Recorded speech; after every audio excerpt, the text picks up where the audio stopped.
చేశారు. వారిది చాలా స్వచ్ఛమైన విశ్వాసం. ఇది ఒకవైపు.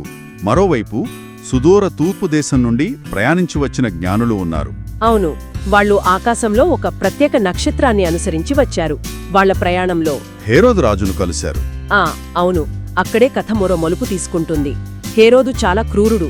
తన అధికారం పోతుందేమోనని భయపడేవాడు. అంటే యూదుల రాజు పుట్టాడన్న వార్త అతనికి తన సింహాసనానికి ప్రత్యక్ష రాజకీయ ముప్పుగా అనిపించింది. అతని ద్వేషం అక్కడి నుండే పుట్టింది. ఒకే జననం గొర్రెల కాపరులలో ఆరాధనను పుట్టిస్తే హేరోదులో హత్య చేయాలనేంత ద్వేషాన్ని పుట్టించింది. సరిగ్గా అదే. మరి ఆ జ్ఞానులు తెచ్చిన కానుకలు, బంగారం, సాంబ్రాణి, వాటికేదైనా ప్రత్యేకత ఉందా? ఖచ్చితంగా ఉంది. అవి కేవలం విలువైన బహుమతులు కావు. బంగారం రాజుకి ఇచ్చే కానుక. సరే.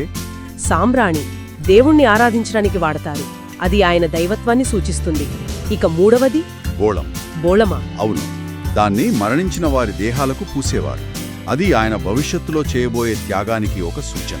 అంటే ఆ కానుకలలోనే ఆయన జీవిత కథ మొత్తం దాగి ఉందన్నమాట. ఒక రకంగా అంతే.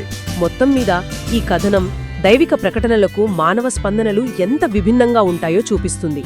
ఆ విశ్వాసం, సంపూర్ణ విశ్వాసం, ఆరాధన, ద్వేషం అన్నీ ఉన్నాయి. అవును, జ్ఞానులు ఎంతో విలువైన కానుకలను తెచ్చారు, నిజమే.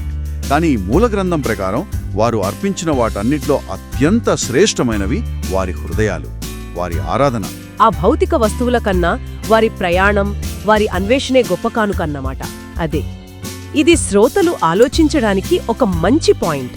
అంటే నిజమైన సమర్పణ లేదా కానుక అంటే మనమిచ్చే ఖరీదైన వస్తువులా, లేక మన హృదయపూర్వకమైన విశ్వాసమా?